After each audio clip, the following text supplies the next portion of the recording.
예수님은 이 땅에 오셔서 3대 사역을 진행하셨습니다. 첫째는 가는 곳곳마다 전하셨습니다. 우리를 향하여서도 예수님 성천하시면서 마지막 유언과 같은 말씀, 너희는 온 천하에 다니며 만민에게 복음을 전파하라.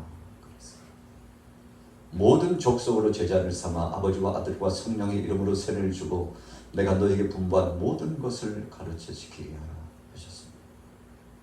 또 사도행전 1장 8절에 오직 성령이 너에게 마시면 너희가 권능을 받고 예루살렘과 온 유대와 사마리아 땅 끝까지 이르러 내 증인 될 것이다. 자, 주님만 전하고 끝나는 것이 아니고 우리에게도 12제자에게도 70인 제자에게도 초대교회 당시 신앙인들에게도 오늘날 주님이 오실 날이 가까운 이 시대에도 복음 증거하는 것은 마땅히 우리 신앙인들이 해야 될 본분입니다. 예수님 그렇게 하셨어요. 몸소 보여주셨습니다. 그리고는 우리에게도 주님 그렇게 하시래요. 2000년 전에 오신 예수님께서 이처럼 첫 번째 전하는 사역을 감당하셨습니다. 두 번째로는 전하고 모여들면 양육을 하셨습니다. 가르침의 과정을 진행했습니다. 그래서 하나님의 말씀을 구체적으로 강론해 주시고 성경을 읽으시고 읽으신 말씀을 풀이를 해 주셨죠. 비유를 들어서 이해 쉽게 풀어주시기도 하고 구약의 성경의 말씀을 인용하시기도 하면서 적절하게 예를 들어서 이해하기 쉽도록 꿀성유 같은 그 말씀을 먹고 영의 양식을 이루고 힘을 얻을 수 있도록 그렇게 예수님 부단히 가르치는 사역을 진행하셨습니다. 그리고 세 번째 주님이 하신 사역은 고치는 사역을 하셨습니다. 오늘 본문에도 보면 마가복음 7장 24절부터 수로보니게 여자의 믿음을 보시고 예수님께서 치유의 역사를 나타내 주셨죠. 31절에는 기 먹고 말 더듬는 사람을 즉시 고쳐주시고 에바다 열려줘라. 귀가 열려졌어요. 여러분 우리가 잘 듣지 못하면 말을 잘 못합니다. 말을 잘 못하는 것은 듣지 못하기 때문에 그런데 입이 닫혀서 그러는 것이 아니고 들을 수 없기 때문에 말을 못한다. 그래서 오늘 예수님께서 귀 먹고 말 더듬는 사람을 고치셨다. 의미가 있잖아요. 열려라. 귀가 확장 열렸어요. 듣게 됩니다. 입도 열려졌어요. 그래서 예수님께서는 바로 말도 잘 못하고 귀도 잘 듣지도 못하는 이 사람을 즉시 고쳐가지고 회복을 해 주셨는데 오늘 본문에 보면 4,000명이나 되는 사람들이 모여들었는데 예수님께서 이 세 가지 사역을 모인 무리들에게 하신 겁니다. 참 많은 사람들에게 전하셨어요. 사나흘 동안 함께 동행했다고 했습니다. 이 회중들이 사나흘 굶었는데 얼마나 배고프겠느냐. 가지고 온 비상식량도 다 떨어졌다는 거죠. 그래서 예수님께서 우리가 오병이의 기적에서도 나타납니다만 오늘 본문은 7병이었잖아요. 비슷비슷한 내용이에요. 이게 한 이야기가 아닐까라고 이 제기를 하는 사람도 있습니다만 분명히 주님 말씀하셨어요. 떡 몇 개냐? 7개를 확인하셨어요. 떡 몇 개냐? 5개를 확인하셨어요. 주님이 구체적으로 확인해 주시는 것을 볼 때 비슷하기는 하지만 다른 내용의 이야기였다는 것을 우리가 기억해 볼 수 있는 것이죠. 이 무리들을 주님은 그냥 보내기를 원치 않으셨어요. 제자들의 생각은 어땠습니까? 주님 우리도 좀 쉬어야죠. 주님 우리도 좀 쉬어야죠. 이 무리를 보내는 것이 위기입니다. 어디서 이 많은 무리들을 먹일 수가 있겠습니까? 오병이어의 기적의 역사 가운데서는 빌립은 계산이 얼마나 빠른지요. 주님 200데나리온이 필요할 것 같아요. 좀 음식을 준비해가지고 뭐 빵을 나눠주고 간단한, 요즘으로 말하면 김밥을 나눠주더라도 여러분 4,000명 3, 4, 12 거기다가 4, 4, 16 하면은 여러분 얼마나 많은 수입니까? 약 15,000이나 되는 엄청나게 많은 사람인데, 그 사람들에게 빵 하나에 요즘으로 말하면 우유 하나 아니면 음료수 하나 주더라도 작은 금액이 아닙니다. 엄청난 금액이. 그래서 200데나리온을 계산했던 빌립, 5천이나 되는 사람들을 보고서 200데나리온 계산했던 빌립의 그 판단과 그 계산법과 민첩하게 상황을 논리적으로 반응을 잘했던 빌립은요, 우리가 보면 일사천리로 일을 진행하는데 달인이었던 것을 알 수 있습니다. 어떤 의미로 보면 믿음도 틱이 없다. 예수님께서 너희가 먹을 것을 주라 했는데 속으로 계산만 하고 있는 저 빌립 참 어처구니 없다 라고 할 수 있지만, 다른 이면에서 보면 여러분 빌립처럼 민첩하게 잘 준비하는 사람도 없는 거예요. 주님 우리가 주긴 줘야죠. 그런데 여기 없잖아요. 사와야죠. 저희가 가서 살려면 그래도 200데나리온 정도는 필요한데, 요즘 하나로 따지면 그냥 보통 잡아도 2천만 원, 좀 넉넉히 잡으면 3천만 원 정도, 그거 손에 줘야 수천 명, 10,000명 이상 되는 사람을 먹이려면 그 정도는 돼요. 그냥 간이 식사를 하더라도 그렇게 필요한 거 아니겠습니까? 예수님은 오늘 4,000명, 장정만 4,000명이니까요 그냥 보내기를 원치 않았습니다. 예수님이 어떤 마음일까요? 여러분, 우리가 성경을 보면 예수님은 자비하신 분이에요. 긍휼하신 마음을 가지신 분이에요.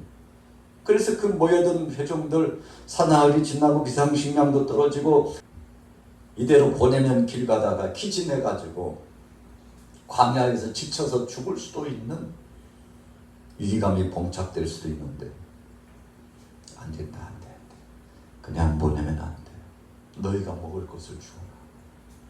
여러분, 오늘 본 말씀에도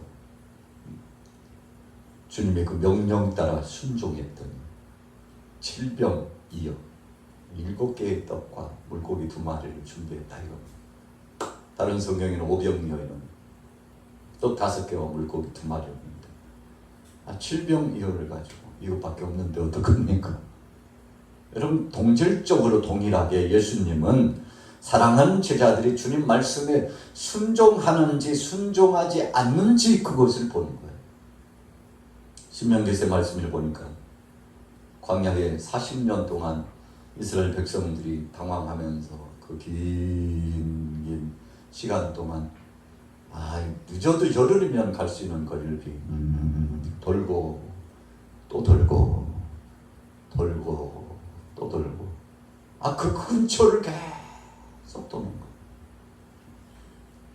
그냥 넉 달도 아니고 4년도 아니고 40년 동안 그 주위를 돌면서, 여러분 어찌 보면 얼마나 지겹고 힘들었겠습니까? 우리가 발이 없어? 우리가 힘이 없냐고, 애굽으로 가자고. 그래서 모세가 시내산에 올라가가지고 하나님 앞에 율법의 말씀을 받으러 올라가면 40일이 지나도 안 내려오니까 아론을 중심으로 백성들이 모세 아니면 지도자 없나?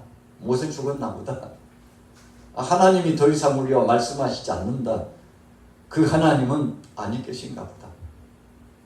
이방인들 보니까 금송아지 우상을 숭배하는데 잘만 되더만, 금송아지 숭배하면서 사는데 그냥 폼나게 살던만. 그래서 아론에게 요청하죠. 우리에게도 송아지를 만들 수 있도록 해달라. 그래서 금붙이 다 모아가지고 그것 가지고 금송아지 형상을 만들었는데, 모세가 산에서 십계명 두돌판을 가지고 내려오는데 참 기가 막혀요. 여러분, 십계명 계명의 제1계명과 제2계명이 뭡니까?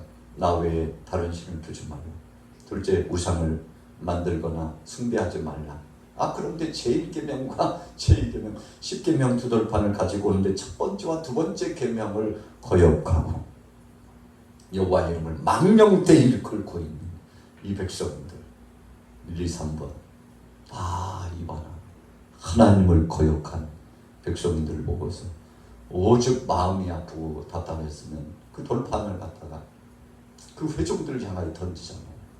아니 하나님을 섬겨 하나님 앞에 기도함으로 준비해도 부족한데 금송아지 형상을 만들어 놓고 거기서 구성경에 보니까 방자에 행했다 그러죠. 그 방자라는 것이 무엇입니까? 온갖 육신의 정욕적인 그 행위를 보이면서 옷을 벗어 적히고 술에 취해가지고 사람들이 자기 몸을 막 긁고요. 마치 엘리야가 갈멜 산상에서 바알과 아세라 옥상을 숭배하는 자들과 대결할 때 저들이 그랬잖아요. 몸을 긁고요. 이상한 별짓을 다 보이는 거예요. 그래도 불을 내리지 못했는데 금송아지 형상 앞에서 이방인들처럼요. 온갖 잡다한 참 눈에 보기에 껄끄러운 그런 행위들을 하면서 그 송아지 형상을 들고서 바로 그것이 우리를 인도할 신이라고 하고 있었으니 얼마나 안타까운 것입니까? 여러분 오늘 본문 말씀 속에 이 백성들이 주님 앞에 나와서 소원을 가졌습니다. 그래서 예수님은 그냥 보내기를 원치 않으셨어요. 이 광야에서 그냥 보내면 기진에서 죽을 수도 있기 때문에 그래서 광야 40년 동안 하나님께서 만나와 메추라기를 통해서 생수를 통해서 백성들을 보호하시고 낮에는 구름 기둥으로 밤에는 불 기둥으로 인도하여 주셨잖아요. 예수님도 마찬가지였습니다. 구약의 성부 하나님이 그렇게 역사하셨다면 신약에 들어와서 예수님께서는 성자 예수 그리스도 그분은 하나님의 그 사랑을 실천적으로 실천하시기 위해서 오셨는데 십자가상에서 못 박혀 죽으시기까지 이 일을 감당하시러 오셨잖아요. 그분이 이 회종들을 그냥 보낼 리가 없죠. 너희가 먹을 것을 주라 그랬더니 7병2어를 가지고 왔는데 그것을 가지고 예수님께서 떡 몇 개냐 7개입니다. 떡을 가지고 하늘을 우러러서 축사하시고 나눠줘. 그러니까 축사하시고 났는데 나눠주고 나면 또 나눠주고 오면 또 나눠주고 앉아있는 장정만 4천 노약자를 합하면 10,000명 이상의 엄청난 사람들이 앉아서 다 먹고도 나중에 2차적으로 물고기도 축사하셔가지고 그냥 나눠주니까 떡과 고기를 그냥 마음껏 먹고도 7 광주리가 오병이에서는 여러분 12바구니가 남았다고 그러잖아요. 7병이에서는 7 광주리가 남았는데 여러분 주님의 역사는 그런 겁니다. 한 사람 도시락으로 시작되었어요. 제자들은 난감히 있을 겁니다. 주님의 명령에 순종해서 하긴 했지만 이거 가지고 어떡하나 했는데 예수님께서는 됐다.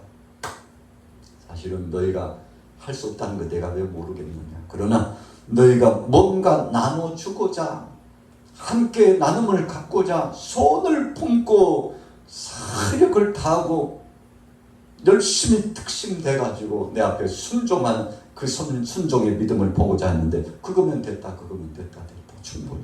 이리 가져와. 예수님 혼자 맛있게 잡수시고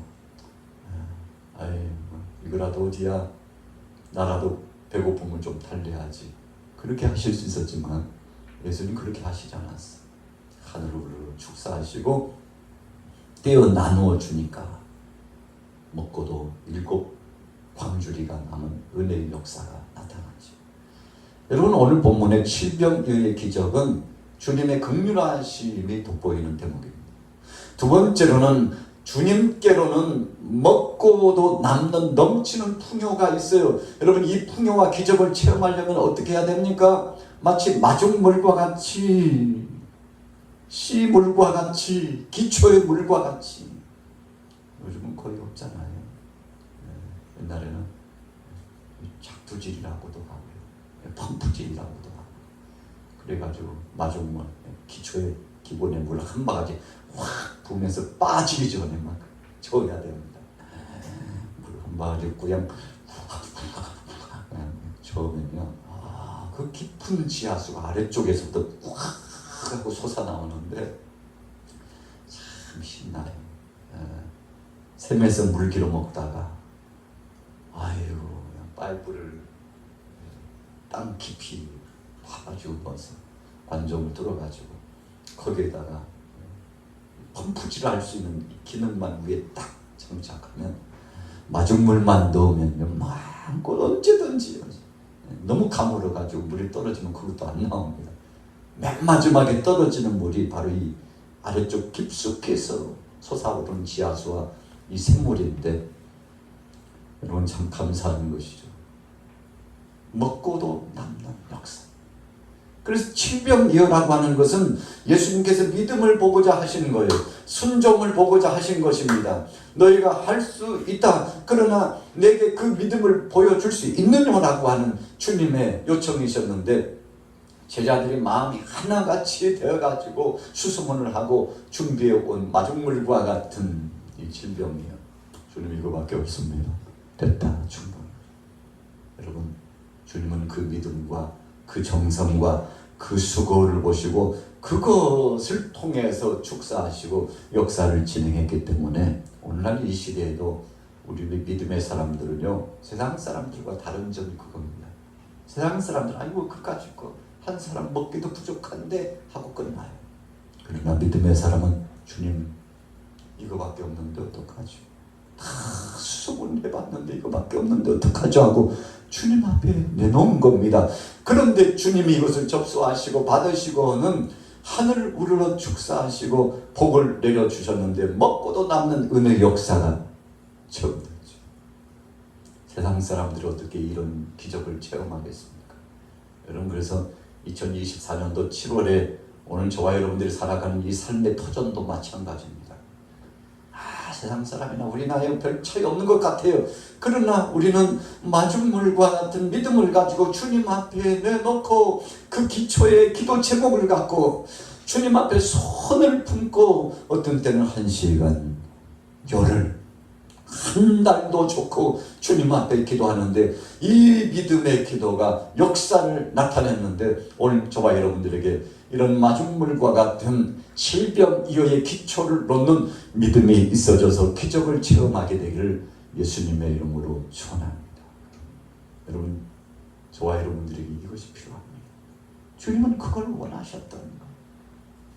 그냥 예수님께서 그 앉은 사람들에게 마치 하늘에서 만나가 내리는 것처럼, 메추라기 떼가 동풍을 타고서 톡톡톡톡 떨어지는 것처럼 그냥 음식을 주실 수도 있었죠. 못하실 분이 아닙니다. 그럼에도 불구하고 제자들에게 너희가 먹을 것을 주라고 수소문해보라고 노력해보라고 한번 찾아보라고 하시는 것은 하나님을 얼마나 신뢰하는지 그 믿음을 보려고 하신 겁니다. 제자들이 어땠나요? 주님을 신뢰했습니다. 주님의 말씀에 순종했습니다. 주님을 믿고 나갔습니다. 그랬더니 예수님께서 그 믿음을 보셨는데, 여러분 이 시대에는 이런 믿음을 주님 앞에 내놓는 자꾸 작은 것이잖아요. 이 작은 순종의 믿음을 내놓는 이 믿음의 사람을 요구하시는데, 오늘 저와 여러분들이 그 주인공이 되시기를 축복합니다. 자, 결론입니다. 8절부터 10절까지 읽습니다. 시작. 배불리 먹고 남은 조각 7관주를 거두었으며 사람은 약 4,000명이었더라. 예수께서 그들을 흩어 보내시고 곧 제자들과 함께 배 오르사 달마누다 지방으로 가시니라. 여러분, 예수님은 목적하는 말을 실행하셨습니다. 그리고요, 다 흩어보내셨어요. 어떤 때에 흩어보내셨나요? 영의 양민식이 충만해가지고 기름져요. 사나흘 동안 주님으로부터 말씀을 듣고 치유를 받고 회복받은 강론을 받았으니 얼마나 힘이 솟구쳤겠어요. 그러나 영적인 것도 중요하지만 주님은 육신적인 것도 귀하게 생각하신 겁니다. 여러분, 그래서 우리가 신비주의는요, 영적인 것은 귀하다고 생각하지만 육신적인 것을 등한시하는 것이 신비주의예요. 그러나 진정한 경건주의, 믿음 안에서 복음주의는 영적인 것도 중요하지만 육신적인 삶도 중요하다고 생각하는 이 범주가 바로 복음주의적인 노선입니다. 여러분, 그래서 어떤 신비주의자들은 예수님 곧 오시는데 왜 일하고 그래? 은행에 왜 예금은 하고 그래? 노동은 왜 주님 곧 오시는데? 있는 거 그냥 먹다가 주님 곧 오실지 모르니까 다 접고 깊은 산에 때 묻지 않는 깊은 산에 물 맑고 산수 좋은 곳에 들어가자. 거기서 깊이 기도하다가 주님 오시면 마치겠지. 주님 오실 때 가까웠는데 그러는 법이 아니야 하고 여러분 신비주의자들은 그렇게 삽니다. 그러나 예수님은 신비주의를 인정하시고 기뻐하시지만 신비주의 범위 가운데만 빠지고 이 땅의 삶을 소홀히 하는 거 주님 기뻐하시지 않죠. 오늘 주님이 오셔도 우리가 할 일은 하고 일할 것은 일하고 수고할 것은 수고하고 헌신할 것은 헌신하는 것을 주님은 기뻐하시는 거죠. 여러분, 그래서 하나님의 능력을 의지하고 믿음을 가졌던 모든 사람들이 주님으로부터 영적인 양식과 육신적인 양식을 배부르게 먹고, 우리가 배부르면 배를 두들긴다고 그러잖아요. 먹고도 남는 감격스러운 만족감, 자족감, 은혜가 넘쳤다는 뜻이죠. 자, 영육간에 힘을 얻었던 그들을 예수님께서 다 흩어보내서 됐다. 이제 됐다. 너희들 이제 하루 끼리라도 걸어갈 수 있지. 이 정도면 됐어. 남은 거 싸가고 싶은 사람 싸가. 여러분, 그래서 예수님께서 준비된 그들을 다 보내셨죠.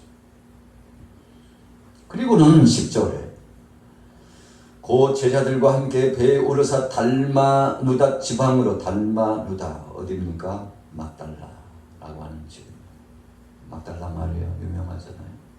달마누다 지방으로 가는 새로운 지역으로 가서 또 복음 전하시고 말씀 전하시고 가르치고 또 치유하시고 회복시키기 위해서 예수님 가셨는데, 여러분, 우리의 사역은 바로 이런 것입니다. 어제 수고하고 헌신했지만 오늘 또 하는 것입니다. 지난주에 예배했지만 이번 주에 또 주일을 준비하면서 매 시간마다 하나님 앞에 영광 돌리면서 헌신하고 이 모양 저 모양 우리의 생업의 현장에서도 주님 몸된 예배당에서도 이 귀하고 복된 은혜의 거룩한 성소에서도 주님 앞에 헌신하고 우리의 마음을 다하고 뜻을 다하고 성품을 다하여 나가는데, 여러분, 예수님께서 바로 이 마음, 이 중심을 기뻐하셨는데, 오늘 수요 예배에 참여하신 여러분들 4,000명을 먹이신 예수님, 주님의 모습 같이 우리도 영적인 양식 중요하고 육신적인 양식까지도 겸하여서 영육간에, 그렇게 표현하죠. 영육간에 육체와 영혼. 여러분, 그래서 영혼만 말씀하잖아요. 육체도 귀하다는 것을 말씀하죠. 그래서 우리가 주님이 주신 이 육체의 때를 잘 마무리하고 영혼의 때가 되면 주의 나라에 가가지고 주님과 더불어서 영생 복나가는 삶을 살기 때문에 우리가 육체의 때와 영혼의 때 이 두 가지를 늘 경배하고 준비하는데, 오늘 여러분들에게 잘 준비되어서 주님을 기쁘시게 하고 우리도 자족하고 감사가 넘치는 시간들 되시기를 예수님의 이름으로 축원합니다.